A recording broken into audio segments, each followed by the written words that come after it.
ISKCON নামক যে সংগঠন বর্তমান বাংলাদেশে চলমান আছে, এই ইসকন মূলত হিন্দু ধর্মীয় শ্রী চৈতন্যের মতবাদকে প্রমোট করে, যেটিকে বলা হয় বৈষ্ণব শাখা, হিন্দু ধর্মের বৈষ্ণব শাখা।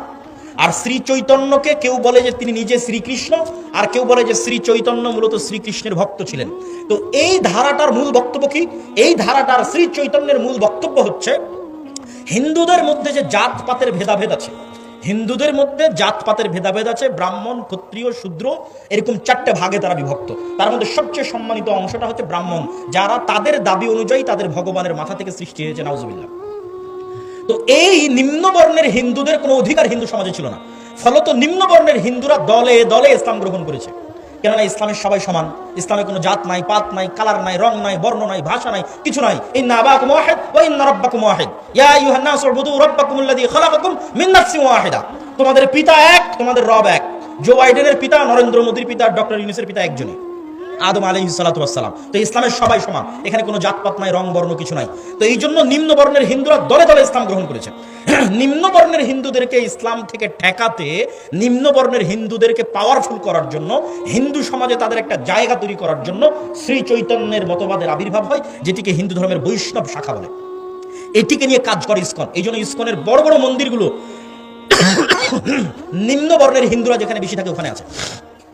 ঢাকার স্বামীবাগ পুরোটা মেথরপট্টি, ওই মেথরপট্টির মধ্যে স্বামীবাগের সবচেয়ে বড় ইসকন মন্দির সেখানে নির্মিত। সিলেটের চা বাগানের শ্রমিকরা নিম্নবর্ণের হিন্দু, ওই সিলেটের চা বাগানের শ্রমিকদের মধ্যে ইসকন খুবই শক্তিশালী।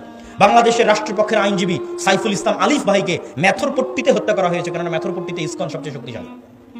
নিম্নবর্ণের হিন্দুদের নিয়ে ইসকন কাজ করে। আর ইসকনের কাজ কি? ইসকনের মূল টার্গেট কি? ইহুদিরা ইসরায়েল কিভাবে প্রতিষ্ঠা করেছে?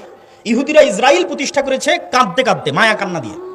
আপনার মনে হয় যে আমেরিকা মুসলমানের শত্রু, তাই ইসরায়েলকে টাকা পয়সা, ধন সম্পদ, অর্থ, অস্ত্র দেয় না।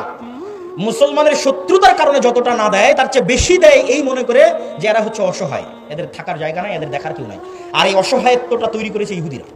হলোকাস্ট, হিটলার হলোকাস্টে ইহুদিদেরকে হত্যা করেছিল, ওই এক ঘটনা পর্যন্ত ইহুদিরা চলতেছে যে আমাদের পৃথিবীতে থাকার জায়গা নাই, আমরা কই যাব, আমাদের একটা দেশ দরকার, আমাদের মেরে ফেলে দিল, হিটলার আমাদের ধ্বংস করে দিল, dot dot dot dot dot, অসংখ্য কিছু। ঠিক ওই থিওরিটা ইসকন কপি করেছে, যে বাংলাদেশে দেখাতে হবে যেন হিন্দুরা ধ্বংস হয়ে গেল। বাংলাদেশে হিন্দুদেরকে ওপেন গণহত্যা চলতেছে, নাউজুবিল্লাহ, ডাহা মিথ্যা কথা।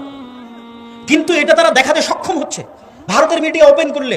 এমনকি আমেরিকার প্রেসিডেন্ট ডোনাল্ড ট্রাম্প পর্যন্ত মনে করতেছে যে এখানে হিন্দুদের কোনো অবস্থা নাই, কোনো থাকার জায়গা নাই, দেখার কেউ নাই। এটি হচ্ছে ইহুদিদের থেকে কপি। তো ইহুদিরা হিটলারের হত্যাকে বিক্রি করে ইসরায়েল তৈরি করে নিয়েছে ফিলিস্তিনের মধ্যে। ইসকনের টার্গেট কি? ইসকন চায় বাংলাদেশের হিন্দুদেরকে নির্যাতিত দেখিয়ে এই বাংলাদেশকে অখণ্ড ভারতের অন্তর্ভুক্ত করতে।